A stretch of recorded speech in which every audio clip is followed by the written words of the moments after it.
Eto po, tingnan natin itong post ni Kiko Barsaga. Sinabi daw ni Claire Castro, sa posto ni Kiko, totoo ba ito? Parang ang hirap paniwalaan na sinabi to ni Bongbong Marcos. Pero i-discuss natin. Halos hindi na natutulog ang ating Pangulo sa kakakausap sa kanyang yumaong ama. Ay, pambira. Ano sabi ni Kiko? Mas malala na pala sa adik si Marcos. Mas malala pa pala sa adik, dapat yun. Mas malala pa pala sa adik si Marcos. Pambihira. Ako, nung nakita ko to, kaya gusto ko kayong tanungin. Sinabi ba talaga to ni Claire Castro? Kasi mukhang fake news. Claire Castro, tanungin na rin kita. Sinabi mo ito dahil kung ako tatanungin, parang fake news. Pero kung totoo ito, pambira. Malala na talaga si Bongbong Marcos. I believe that Bongbong Marcos is beyond addict. Pag ganyan, hindi ka makatulog, kakakausap mo sa yung yumaong ama. Pambira. May something na talaga yan. Ako rin naman, alam mo, ang isang babaeng pinakamamahal ko sa buong buhay ko, alam to ng pamilya ko, yung pinakamamahal kong babae, yumao na rin. Pero hindi naman ako, mahal na mahal ko yung aking nanay. Pero hindi ko naman siya kinakausap. Hindi na ako makatulog at kinakausap araw-araw. Bambira. May something na ako noon. Baka nag-a-addict na ako noon. Imaginein mo. Siguro hindi matutuwa yung tatay ko tsaka yung kapatid ko. Kinakausap ko yung nanay ko gabi-gabi. Hindi ako makatulog. Ikakatuwa ba? Sasabihin nila, addict yan. Pa-drug test mo yung animal na yan. Yung kapatid kong yan, addict yan. Oy, Amy Marcos, animal. Hindi mo ba pa-check tong kapatid mo? I don't know. Ako, sa tingin ko, fake news to. Pero sabi ko nga, kung hindi ito fake news, he is beyond addict. He is beyond repair. Malala talaga ito. Imaginein mo, yan ang ama ng buong Pilipinas. Yan ang pumoprotect sa buong Pilipinas. Ikaw nga, isipin mo, bantay ng bahay mo at bantay ng anak mo, ganyan, hindi nakakatulog dahil kinakausap ang ama, pambihira. Yung maong ama, hindi ko pa babantayan yung anak ko sa ganyang, ay, animal. Ano na napasok ng bansang Pilipinas? Kaya hindi ako magugulat. Sabi nga ni BP Sara, di ba? Wala daw planning to si Bongbong Marcos. Walang direksyon. Hindi daw yan nagsasabi kung anong gagawin. Kaya kita mo, sabay-sabay. BP Sara, paano naman magpa-planning yan? Hindi nga nakakatulog. Siya mo ba tinitira mo ang yaman-yaman mo? Hindi, nagtatanong lang Ang cocaine ba hindi ano bang droga ang hindi nakakatulog? Hindi ko sinasabing addict ka pero yung mga galawan mong ganyan parang medyo ano na Ano bang gamot ang tinitira para hindi ka makatulog? Ang sarap-sarap matulog. 9 hours a day ako matulog. 8 hours a day. Pambihira kang tao ka,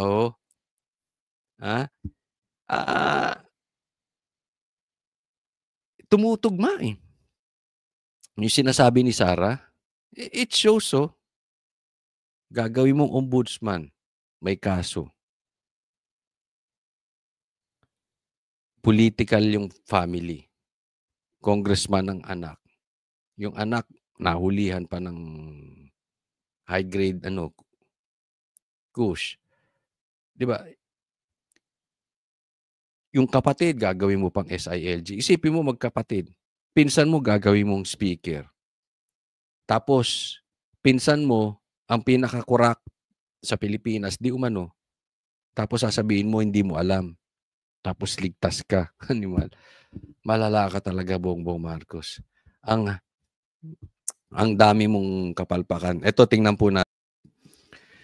Ito, basahin natin. News update. Marcos itinanggi ang mga aligasyon na may kinalaman siya sa korupsyon ng flood control projects. Animal ka. Ito ba kailangan pa nating paniwalaan?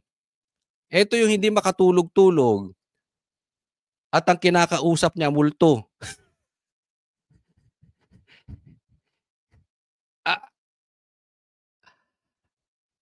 Ang problema natin, ghost projects. Ang kinukonsulta ni Bongbong Marcos multo. 'Di ba? Animal 'yan. Tapos sasabihin niya hindi siya konektado sa flood control projects. Bigyan mo naman kami ng proof. Alam mo, Bongbong Marcos, huwag kang magbigay sa amin ng blanket statement. That is the least you should do. Kasi grabe na ang tingin ng taong bayan sa'yo. Grabe ang corruption mo. Tapos ang sasabihin mo lang is denial. Without explanation, without proof. Tapos yung pinaligid mo, yung ginawa mong ombudsman, ang iniimbestigahan si Bongo. Nagalit ang kanyang pinakawalan sa kaso ay si Trillanes, nagalit sa Duterte.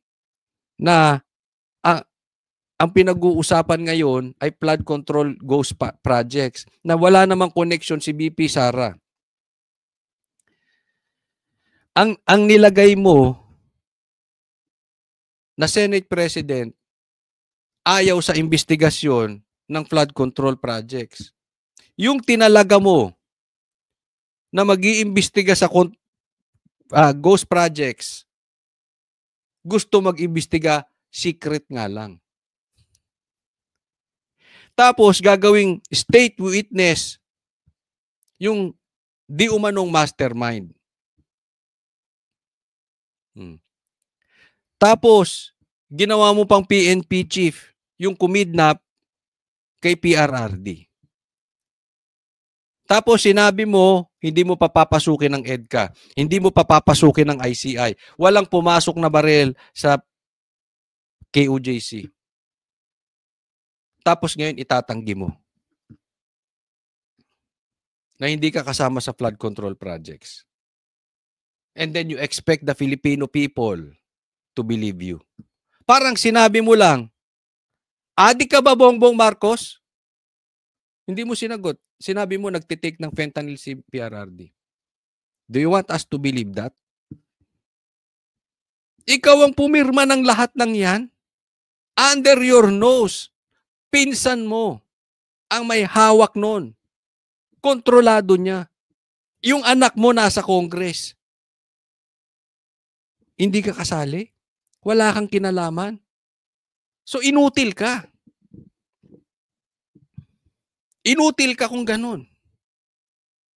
Pinakamalaking korupsyon, wala kang alam. Ipinagmalaki mo sa SONA. Tapos sinabi mo, andyan lang yung flood control projects.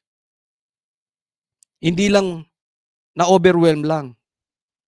Tapos yung sumingaw ang baho, wala kang kinalaman. Apaka-inutil mong presidente kung ganun ka. Well, sa bagay, hindi ka nakakatulog eh.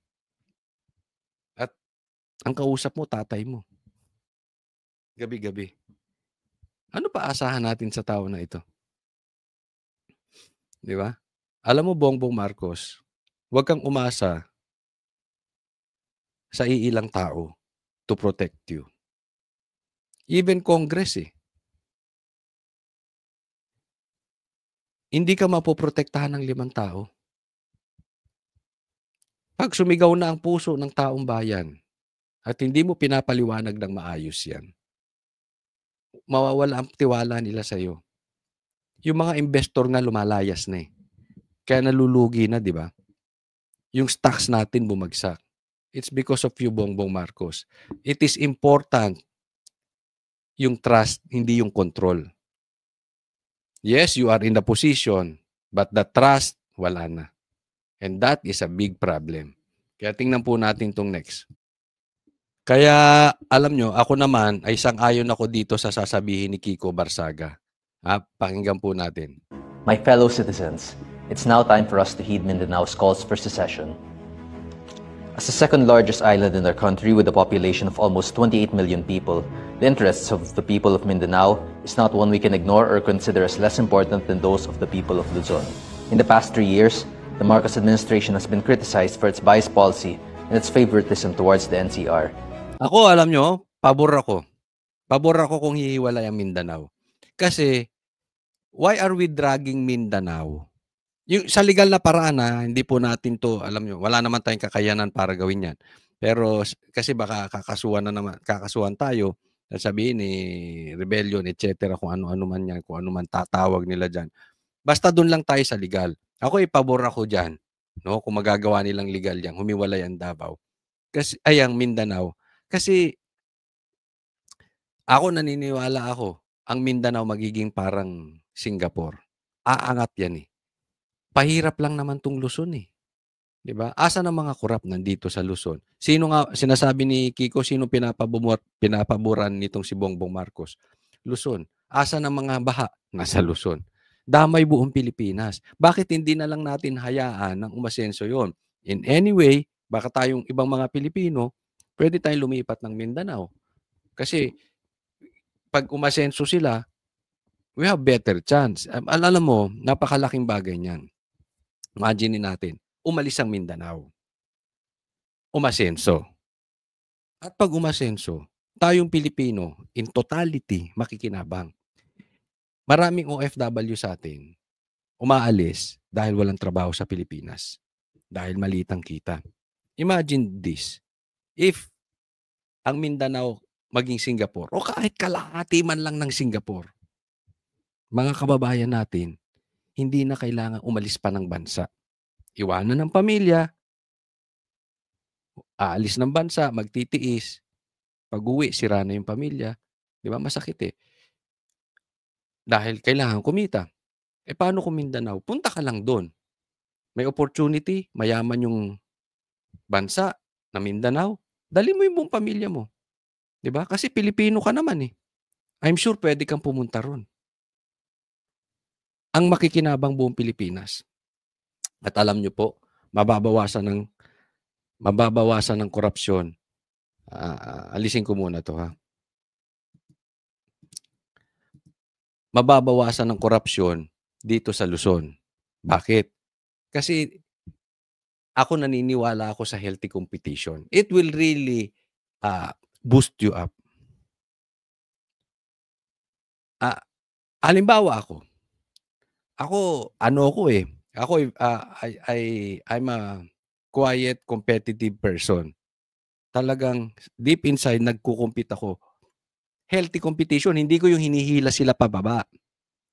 Meron akong kunwari vlogger, meron akong gustong maabot na vlogger. So, hindi ako laging tamad, 'di ba? Ginagawa ko ano dapat kong gawin para maabot ko yung mga vloggers na yon. Gano'n, dapat meron kang competition. Ngayon 'pag umasenso yung Mindanao, itong Luzon, magkakaroon sila ng parang, model. "Uy, ganito ginawa ng Mindanao, gawin natin." Mahihiyang mangurakot yung mga pulitiko rito. O kung mangurakot man sila, masisilip sila. Kasi bakit? Umasenso na Mindanao, naiwanan pa Luzon, naiwanan pa ang Visayas. Nakikita niyo po.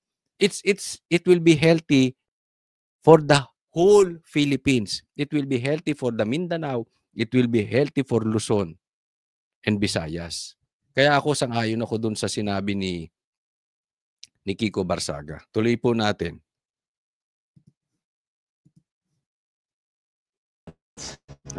It's now time for us to hear families being traced back to the residents. In the past 3 years, the Marcos administration has been criticized for its biased policy and its favoritism towards the NCR.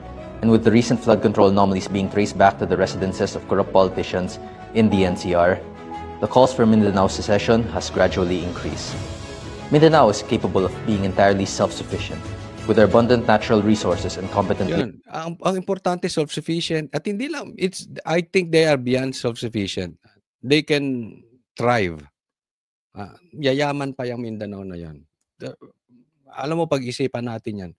Maganda itong sinasabi ni Kiko. At sinabi na rin ni PRRD yan, it will help. It will help. Hindi lang po yung Davao, hindi lang po yung Mindanao makikinabang. Buong Pilipinas po.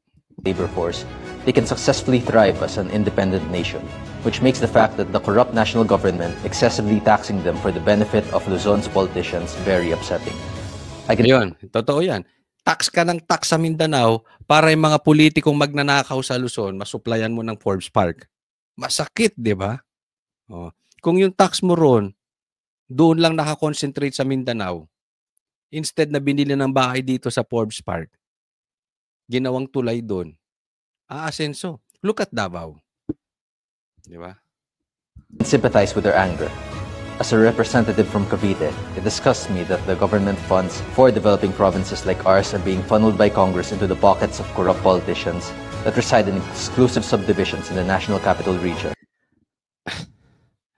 Kaya nga sinasabi ko, ito hindi talaga seryoso to si Bongbong Marcos eh. Ang laki ng problema natin. Instead na solusyonan tong nakawan ngayon, sino binabanatan niya? Si Cheese, si Bongo, si Bato, Bilyar. Di ba? Puro kaalyado ng Duterte. Ang magnanako, nasa alliance niya. Kaya, ito, payo ko lang sa inyong mga kabataan. Huwag kayong rally ng rally. Dahil yan, ang pondo niyan ay galing baka sa ninakaw pa ng bayan. Huwag kayong maniniwala sa mga rally na hindi kayang pangalanan ng mastermind. Turuan po natin yung ating mga anak, mga estudyante. Pag hindi kayang pangalanan yung mastermind nitong ghost projects, kalokohan yung rally na yan. Huwag niyong pasamahin dyan yung mga anak ninyo. Galaw komunista yan. Yung napakadaming flag. Naku, delikado yan. Sigaw ng sigaw. Maki, baka. Huwag na. Naku, duda ka na sa ganyan. Tapos yung mga party list na makakaliwa, mga recruiter ng mga kabataan, maawa po kayo sa anak ninyo. Ilayo po ninyo yung mga anak ninyo sa mga recruiter na yan. Malala po dito. So, make sure magrarally lang tayo yung papangalanan. Marcos, resign. Pag sinabing bawal magsigaw ng Marcos, resign dyan. Lintik yung rally na yan. Pangbakla yan. Layuan nyo yan. Ipokrito yan. Rally yan ng kumakain ng tae ni Bongbong Marcos. That is useless. Like Forbes Park and Dasmariñas Village. The money that could have saved millions of Filipinos being used instead on overpriced houses, watches, cars, and planes. The desire for secession of Mindanao in response to the extreme corruption of the wealthy elites of the NCR who look down upon them as lesser beings is a very yabang nito. Minaliit ang Mindanao, no? Kaya nga, this is a challenge. Ako, hayaan na lang. Hayaan na ang Mindanao. Para yung mga taong ganito na iniinsulto ang Mindanao, maturuan din ng leksyon. Ako po, hindi ako taga Mindanao. Sa Luzon ako pinanganak, sa Luzon ako nakatira. So, hindi ako bias sa Mindanao. Hindi po. Kaya lang, I accept challenge eh. Gusto ko nga umasenso Mindanao. And then, let's challenge ourselves. Umasenso. Diba? valid sentiment, and one that I wish to bring to our government. Ang bira to si ito nabuang din to si Ben Tulfo. I shall ask both Congress and President Marcos to start considering and discussing a possible change to our natural territory in order to meet the desires of our citizens. Hindi po gagawin yan ni Bongbong Marcos. Hindi rin gagawin ng Congress yan. Mababawasan yung kita. Di ba? Ihiwalay mo. Yung 12% na bat nga, ayaw pang ibaba sa 10%. Ang yabang-yabang pa ni Recto. Isa pa yan si Recto. Ikaw, Recto, pahirap ka sa taong bayan. Ang yabang mo pang magsalita. Sasabihin mo, wag kang utusan. Bakit? Empleyado ka ng Tandaan mo, si Bongo, binoto. 26 million. Ikaw, empleyado ka. Kung hindi ka lang malakas at kumakain ng tae ng presidente, wala ka dyan. Anong naitutulong mo sa Pilipino? Pahirap ka, animal, puro ka tax. Gagawin lang 10%, ang dami mo pang sinabi. I-prioritize lang yung PhilHealth, ang dami mo pang sinabi, animal ka. Diba? Ang yabang eh. Hindi, kasi ang yabang. Anong meron ka?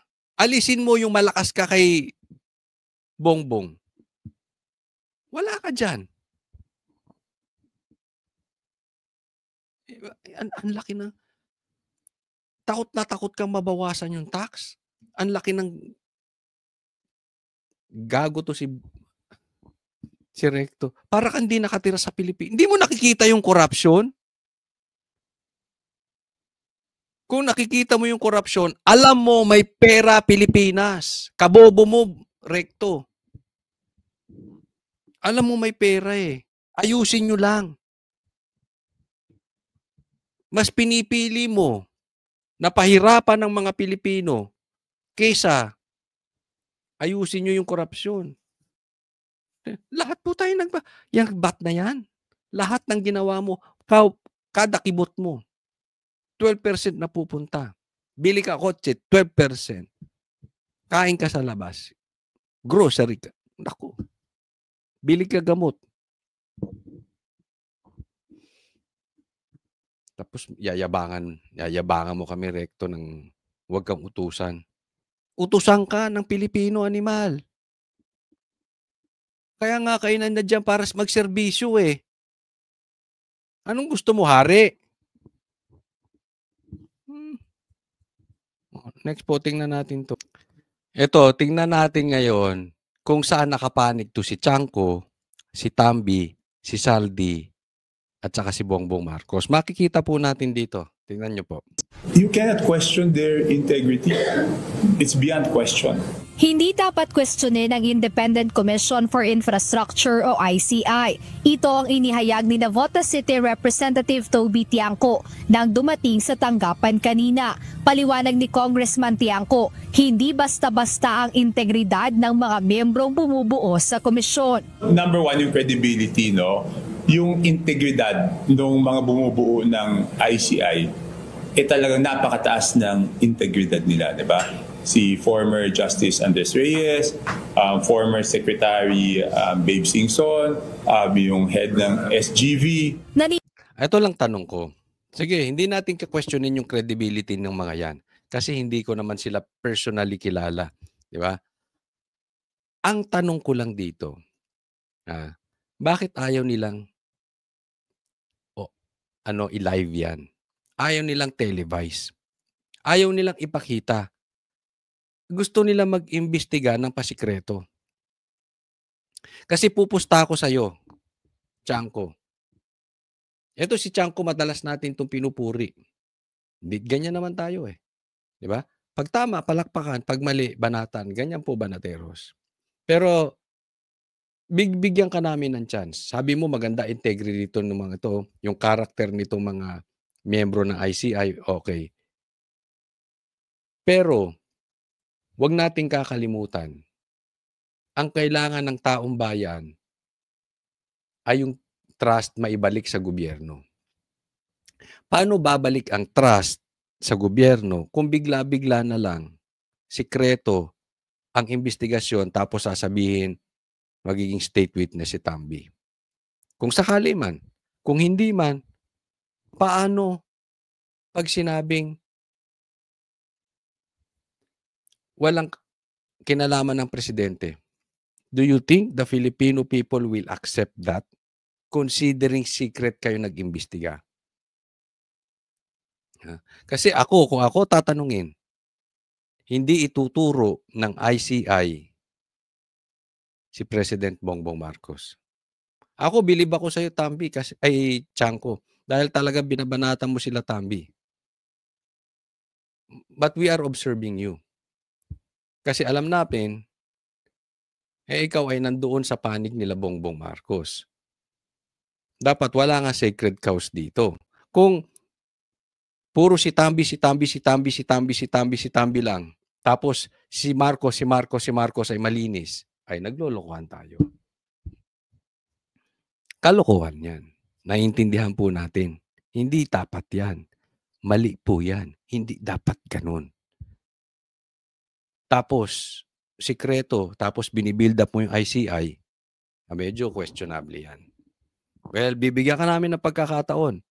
Pero pag hindi nahagip si Bongbong Marcos at hindi nahagip ang Ilocos Norte, kahit anong credibility niyang mga miyembro ng ICI na yan, That is useless.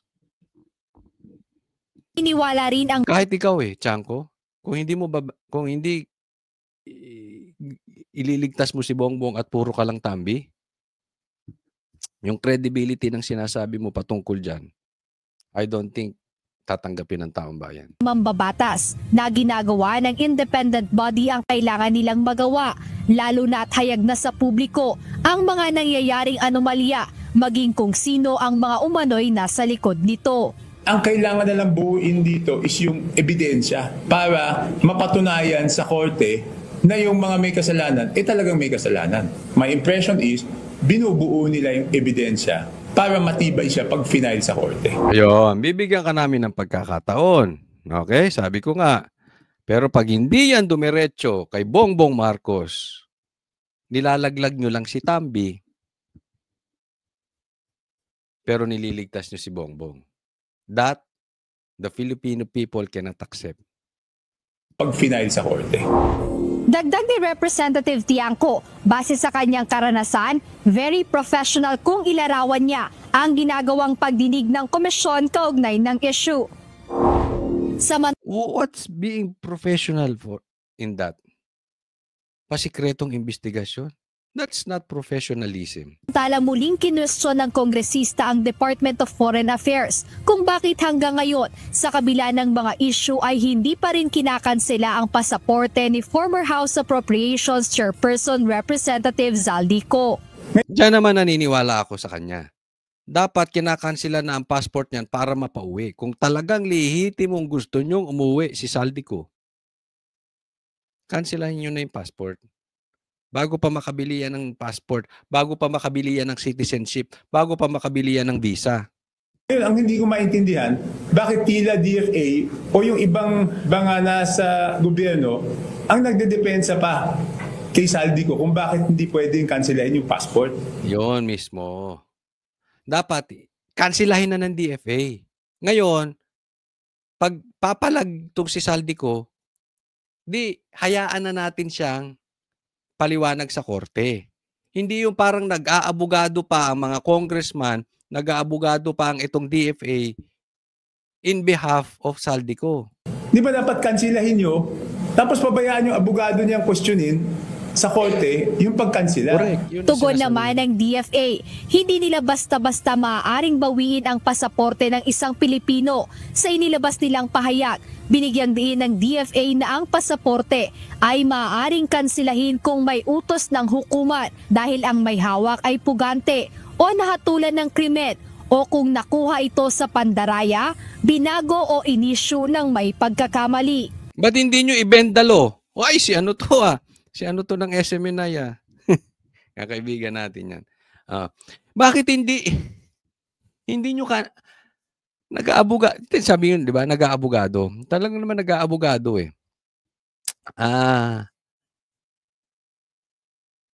ba't hindi nyo ibendalo? Di ba? Sabi nga ni Boying pwede namang ibendalo basta don't break the law. You're just bending the law. Para umuwi na ng mabilisan yan. And then kung kukwestiyonin, sabi nga ni Torre, di ba? Papasok kami sa ayaw at sa gusto ninyo. Kung may reklamo kayo, doon na kayo magpaliwanag sa presinto. Ba't di nyo gawin ngayon?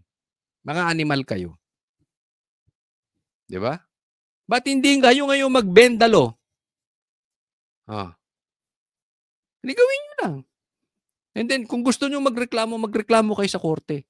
Bahala na yung abogado nila. Ang problema, kayo nag-aabugasya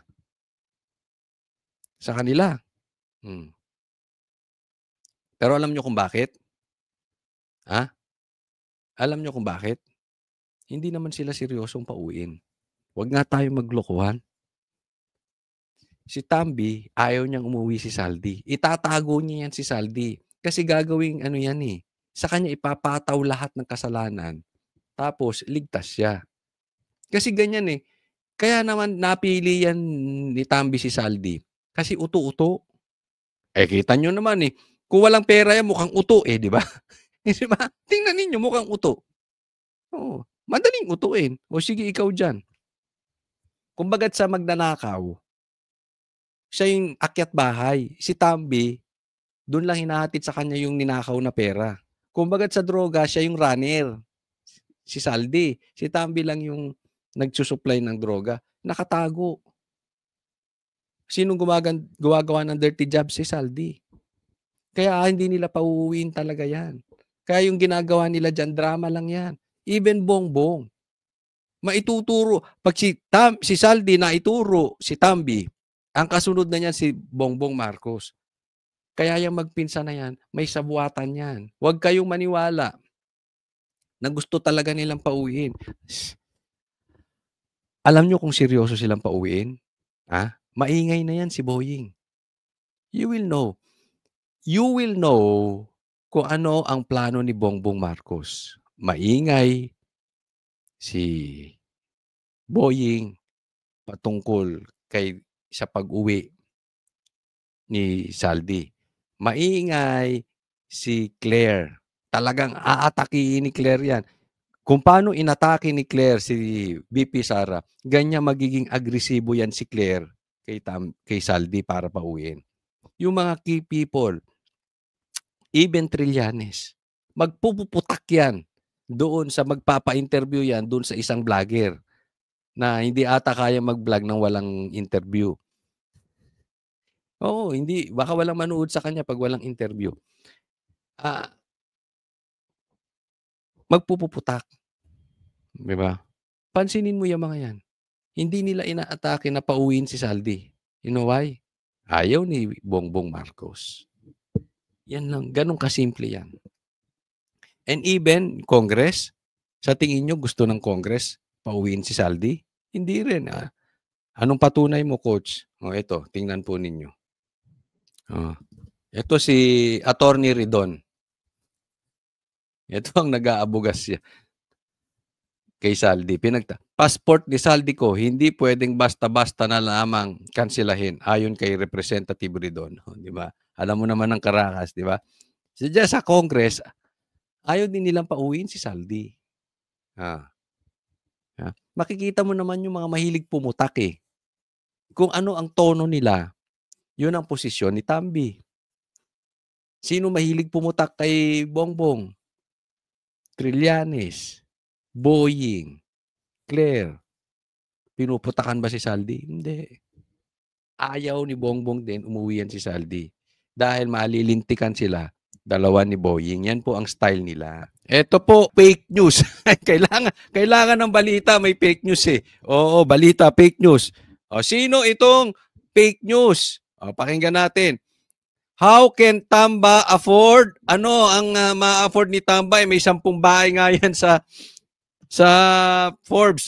Di umano. How can Tamba afford to donate 110 million pesos donation to Harvard? Matindi. Nag-donate pa to si Tambi ng donasyon sa Harvard. Saan galing yung balita na yan? Pakinggan din natin itong kasunod ng balita.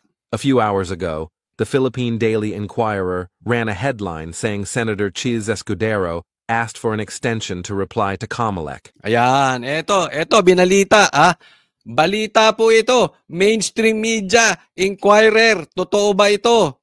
Fake news ba ito? Ang balita ninyo ay humihingi ng extension si Chiz Escudero bago magpaliwanag sa Comelec.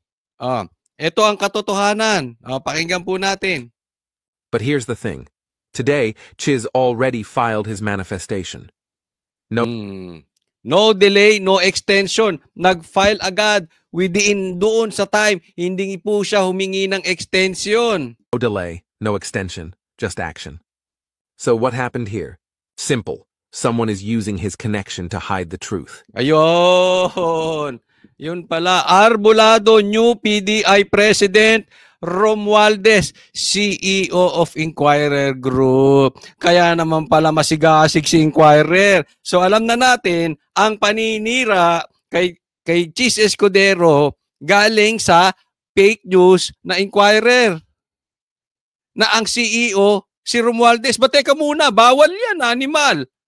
Di ba bawal yung may hawak ka dapat na ikaw ay public official, may hawak ka na media? Naku, bawal po yan. At bukod po dyan, sana yung totoo lang. Di ba? Oo, kita mo, nag-file agad si Cheese, di ba? So nakikita na natin yung connection.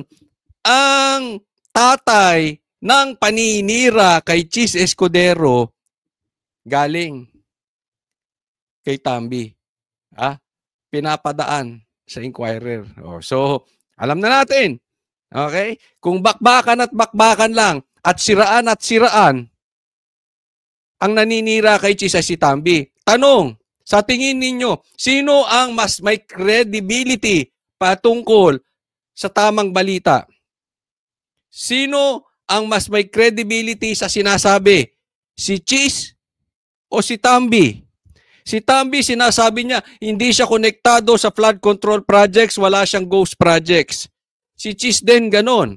Sa tingin ninyo, sino ang magnanakaw dito?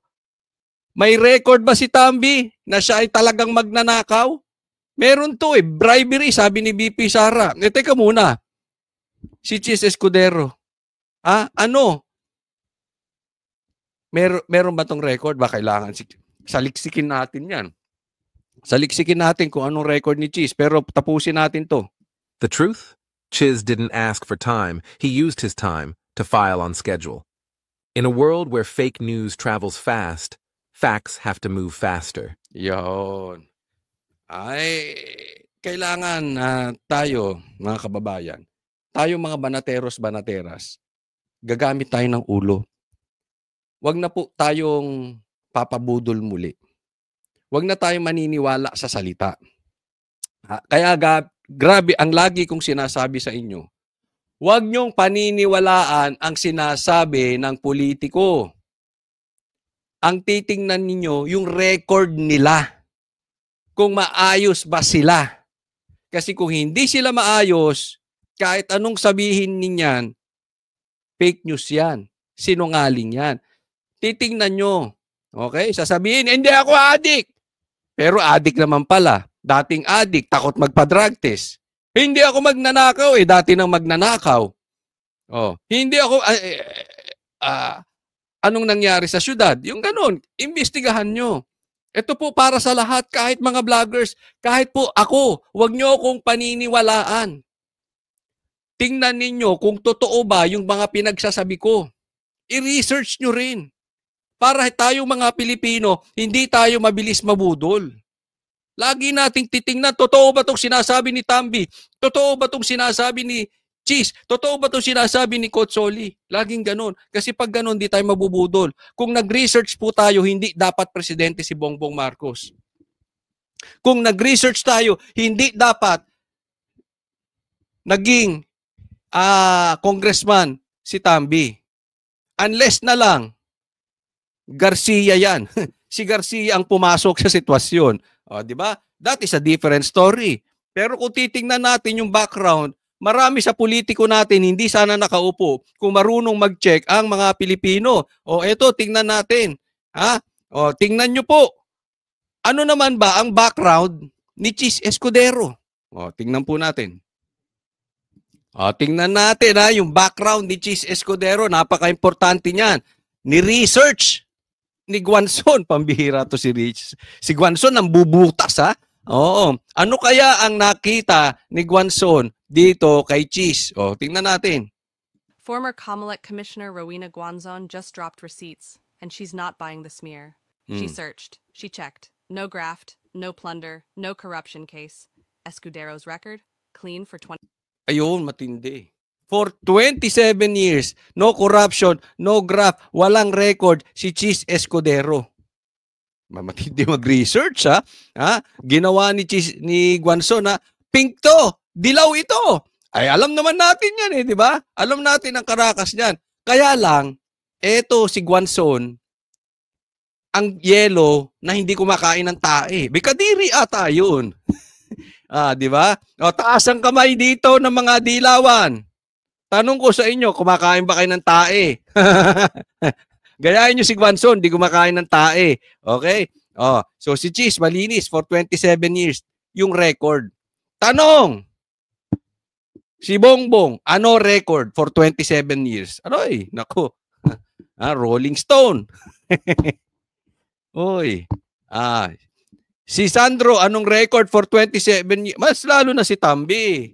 Anong record ni Tambi for 27 years? Magkakahalaman tayo dito. Ako hindi ko sinasabing perfecto si Cheese. Hindi ko rin sinasabing perfecto si PRRD. Hindi ko rin sinasabing perfecto si Sara. Pero kung ang pag-uusapan natin, nakawan. Pati si Bongo, kung pag-uusapan natin ay nakawan, malabo yan. Siguro lahat tayo may weaknesses. Pero pagdating sa nakawan, doon kayo tumingin sa pamilyang Marcos. May record yan, pati pamilya niyan eh. O, di ba? Alam nyo nangyari doon sa Marcos Romualdez before. Kayo nakaalam nyo na yan. 27 years. Guanzon says it straight. The attacks only came out after Escudero challenged Martin Romualdez. Magkakawatak-watak na ngayon yumayanig sa ating bayan, maprotektahan lamang ang sarili niya. Ang pangalan niya ay matagal nang bulong-bulungan sa bawat sulok ng bansa, pero ngayon, unti-unti nang sinisigaw ng taong bayan.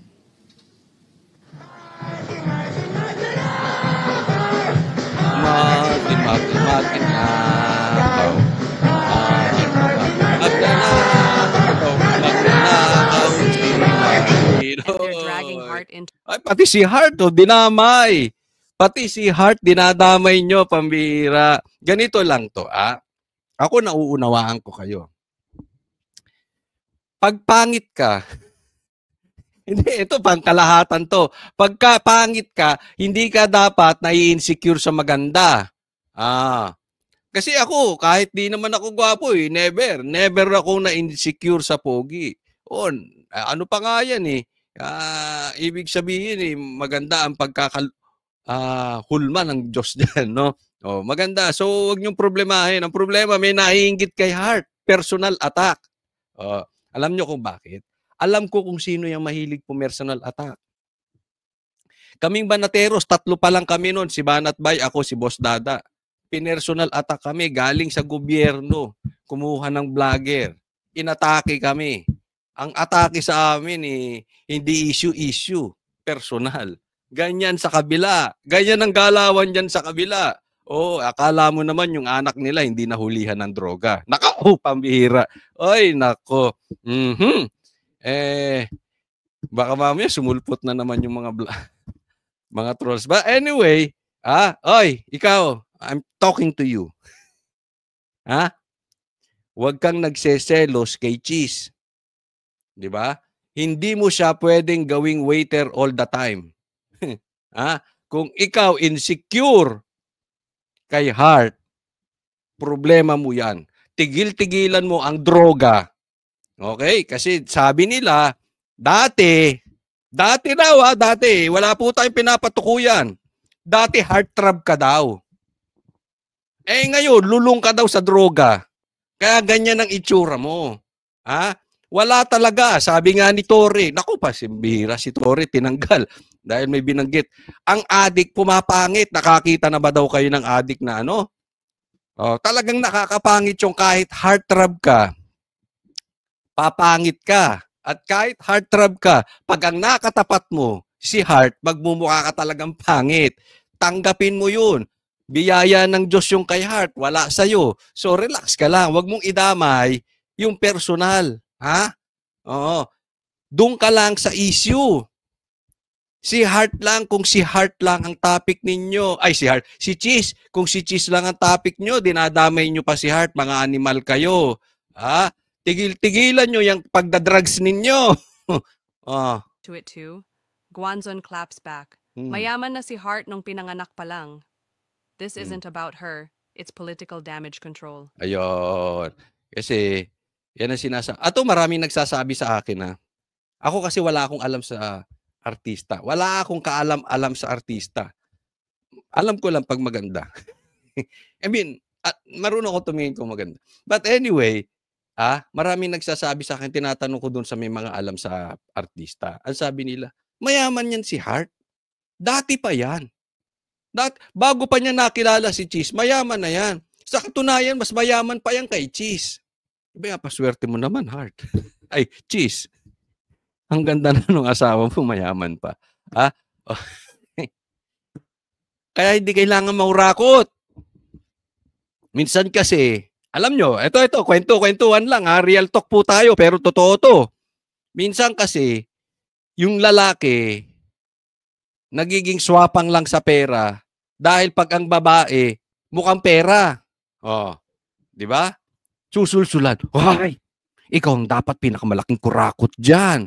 Papatalo ka dyan sa buhaya na yan. Oh, ilaglag mo. Hindi diniliver yung basura ng maayos. Yan ganyan. Pag nabubulungan ka ng asawa, asawa na swapang sa pera, delikado.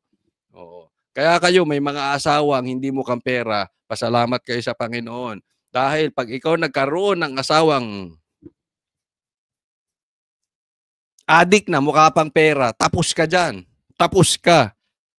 Kunwari, gusto mong ibangon ang iyong pangalan, pero ang asawa mo adik, tsaka example lang to, wala tayong pinapatukuyan ha. Ang asawa mo adik, tsaka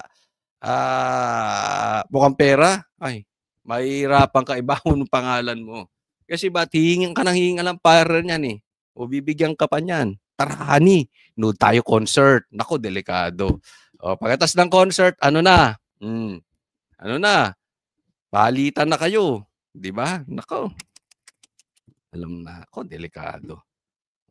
Sige, ba? Dinadamay nyo si Heart. Ito lang, sana mga kababayan. Issue lang tayo. Ha? Sa issue lang tayo. Huwag natin idaba yung personal. Pati asawa, hindi naman politika eh. Hindi naman political figure si Heart eh, di ba? Pero, ito, sadyang mayaman. Hindi katulad nung iba. Mayaman lang yung apelyido. Pero kulelat naman sa pamilya. Nakakita na kayo ng ganon? Di ba? Halimbawa lang to ha. Halimbawa lang to, wala tayong yung Reyes na apelyido. Kunwari, mayayaman ng Reyes. Pero hindi lahat, may kulelat dyan. So, hindi po, ibahin nyo si Heart. Hindi lihitimong yan, ha? Oo, hindi katulad nung iba, nadamay lang, nagbukang mayaman yung apelyido kasi mayaman. Dati, yung kinaninuan nila, kurakot or something, di ba? About her, it's political damage control. Guanzon's message is clear. Escudero's clean. Romualdez is camp, panicking. And the timing? Too convenient. Ayan. Eksakto yung sinabing, the timing, too convenient. Isipin mo, for 27 years, walang record si Cheese. Nananalo nga ito ng no drama, etc. Malinis po. Hindi po yan katulad nung iba na talagang maraming bahid. Si Cheese malinis 27 years. Biglang nagkaroon ngayon. Sinilipan ngayon. Diba? Ang pagsilip pa sa kanya sa isang kontraktor. Ay bakit si Marcos? Apakadaming yung Diskaya, ang daming nasarang kontrata dyan sa Ilocos Norte. Doon mismo sa lugar niya. Ito naman, nag-contribute lang. Na legal pa. At gawain ng marami. O, di ba? So, yung timing Parang yung timing natin. Ang tagal ko na sa mundong ibabaw, wala pa tayong threat ng gera. Simula nang nabuhay ako. Nanalo lang si Bongbong Marcos maging presidente, bigla na lang tayo may threat ng gera sa China. Pambihira. Ang lakas ng timing mo, Bongbong Marcos. 'Di ba? Nung panahon ko, may bahana. Pero sa Quezon City, dati wala eh. 'Di ba? May bahana before. May corruption na before. Pero grabe ngayon. Grabe ang baha ngayon. Grabe ang corruption ngayon. Maraming nangyayari sa panahon lang ni Bongbong Marcos. Maglalagay ka ombudsman, ganyan. Di ba? May kaso, ang anak, may kaso pa siya. Pambihira, ano ba yun? Sino na ang presidente ang nagitnap ng presidente? Bongbong lang. Diba? Kaya yung mga timing nila ngayon, talagang pang-atake. Hindi lang to ha. Hindi lang po si Cheese. Ito, tingnan nyo pa. Ito, ipapakita ko sa inyo yung timing. Talagang medyo, alam natin, tama si Guanzon eh. Nagpapanik na po sila. Kaya nga naman, tingnan niyo po itong post ni Pulong. Sabi niya, Statement of Representative Paulo Duterte on the dismissal of cases against Antonio Trillanes by the Department of Justice. Anak ng teteng, nagkampihan pa yung dalawa, 'di ba? Dinismiss yung mga kaso ni Trillanes ng alin, ng DOJ. So this is what justice looks like now. Sabi ni Pulong, after 7 years and almost a full-blown trial, the DOJ suddenly did a 180 reversal in its earlier resolution indicting Antonio Trillanes for libel, signed by no less than the DOJ Secretary and now Ombudsman Boying. Nako, pambihira. Sa madaling salita, niligtas sa pagkakabilanggo ni Boying si Trillanes. 7 years na trial, ni-reverse. Bago umalis ng DOJ para maging ombudsman, binaligtad. Di ba? So nakikita na natin, nakikita nyo yung picture. Si Tambi, inaatake si Chis Escudero. Ito naman si Boying, inaatake ngayon. Una, inatake si PRRD, ngayon inaatake si Bongo. Tapos niligtas si Trillanes. Pagko-connect natin yan.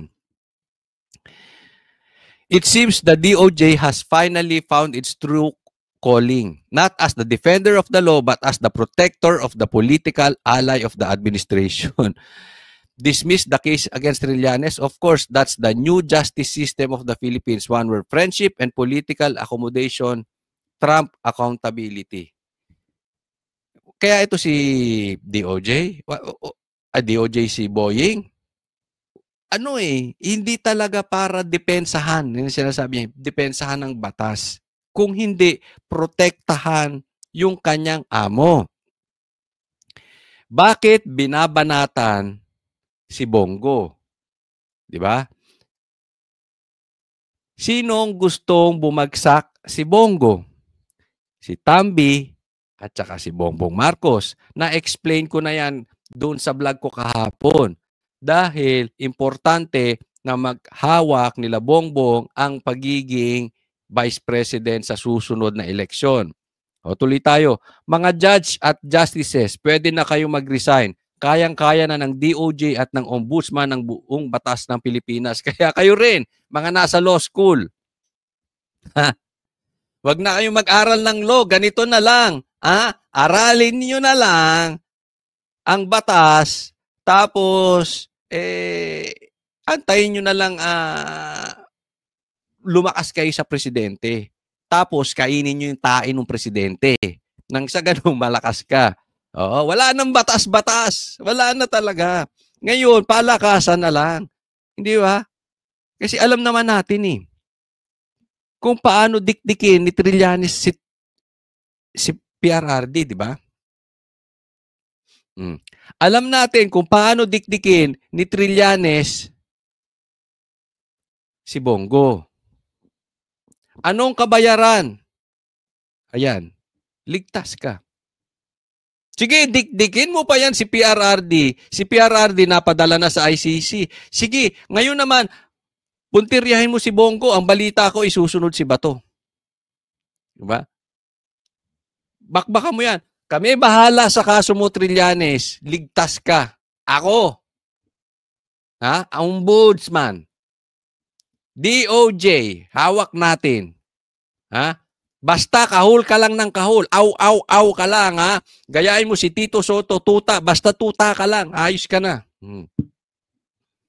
This is not justice, this is reward. A reward for loyalty to the right people, for serving the right. Hindi po loyalty yan, Pulong, mali ka dyan. Kain-tae yan. Huwag na natin pagandahin. If this is the standard of integrity that the Ombudsman and DOJ wants to uphold, then perhaps lawyers should all go back to school. Because clearly, these people in the administration are rewriting the law to favor their friends. Our justice system deserves better than the Ombudsman and the DOJ who play politics instead of protecting the truth. Ato, challenge ko sa inyo. Kung kayo ay may tatay, kapatid, kamag-anak, kapitbahay, na abogado, tanungin niyo po sila. Yung hindi dilawan ha, yung hindi rin DDS, yung hindi rin pulahan, yung batas lang, walang kinikilingan, yung hindi magsisinungaling, sisiguraduhin ko, sasabihin nila, mali itong ginagawa sa pamahalaan ngayon. Mali yung pagkaka-assign kay Boying as ombudsman. Mali itong ginawa ni Boying. Tanungin ninyo yung hindi bias. Alam nyo kung bakit? Itinanong ko na rin to sa mga kakilala kong abogado nang wala masyadong pakialam sa politika. Sa totoo, alam mo sinasabi nila, dismayado sila sa nangyayari ngayon. Dahil parang naisisantabi na talaga yung batas. Hindi na usapan to ng batas. Ito'y usapan ng proteksyon. So, kikita nyo na yung connection. Tingnan po natin itong next. Ito, pag-usapan natin itong interview kay Bongo, ha? Siya po yung nag-issue ng 2018, 2021, 2024. Kung tutuusin, yung mga proyektong yan na nakuha nila, hindi po yan dahil sa aking impluensya. Negosyante po sila at tandaan po natin yung mga taon na kinumpute niya, sinama niya dyan. 2006 yata, 2007 hanggang 10 taon. Alam mo yung sinasabi ni Trillanes na nakakuha ng 7 billion na proyekto, yung tatay at kapatid niya, dati na. Ilang taon na. Hindi ito nakuha noong panahon lang ni PRRD. Matagal na po. So yung ibig sabihin, kahit 7 billion yan, ang laki na po ng span na yon. At bago pa maging politiko, si Senator Bongo, matagal na po yung kanyang pamilya na nasa construction business. Yung po yun. Yung sinasabi ngayon ni Trillanes na makakakuha ba siya ng proyekto na gano'n kung hindi na-impluensyahan nila ni Duterte. Duterte na naman. Mga animal kayo talaga. Bakit hindi ba tayo pwede mag-focus dito sa ghost projects? Ngayon nagnanakaw Bakit pupuntahan mo yung flood control o yung corruption before? Ano mang gusto nating awatin? Parang sinasabi nyo, hindi. Hulihin muna natin yung mga corruption before. For the meantime, mangurakot muna kayo, Bongbong Marcos. Ituloy nyo lang yung kurakot ninyo, Tambi. Ituloy nyo lang. Total, andyan si Boying. Oo, niligtas nga ako niyan wala na akong kaso. Kaya ito, yung mortal na kaaway ni Bongbong Marcos at saka ni Tambi, tatakihin ko. Diba? Kaya nga, sino umatake kay Pastor Kibuloy? Sa SMNI, kay Bato, kay Bongo, kay PRRD. Di ba? Si Trillanes ano ba yan? Ano bang relevance si Trillanes sa Pilipinas? Ano bang naitulong niya nung naging senador? Di ba? Nakikita. Obvious This government has no intention to solve the problem, the ghost problem, ghost projects problem. Wala sila. Ibato lang sa mga Duterte. Alam mo, ginagawa nilang hero? Si Tambi. Dapat, yan ang pinag-iimbestigahan, gagawing state witness. Si John Vic, nagsoli pa ng pera. Bakit hindi mo silipin yung mga dati? 3 taon ginagawa ni Bongbong yan. May mga insertions hinayaan lang niya. Ngayon nagsoli ka lang ng 500 million, di umano hero ka na.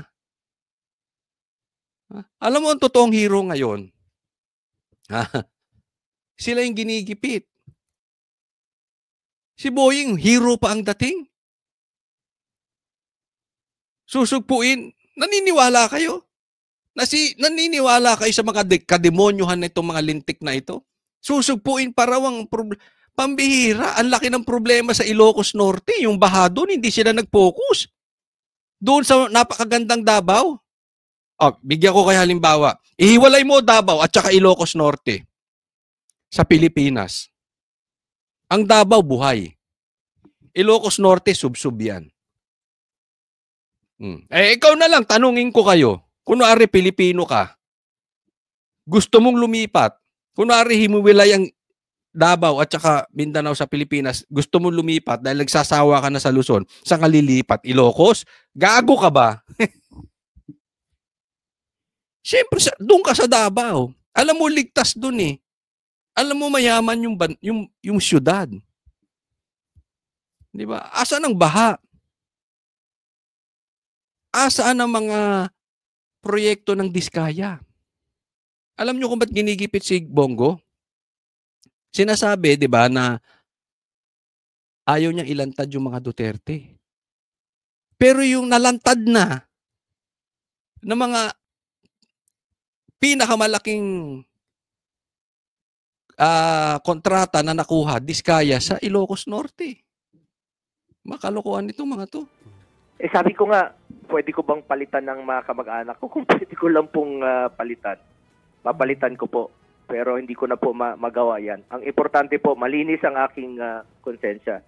Nasa Pilipino na po yun. Kung mas naniniwala kayo sa pinagsasabi niya, kung sinabi ko po na hindi po ako nag-impluwensya kahit kailanman at nakialam po.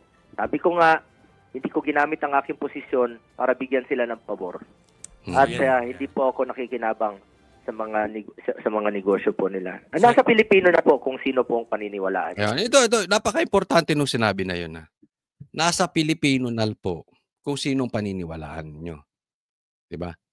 Trillanes o si Bongo.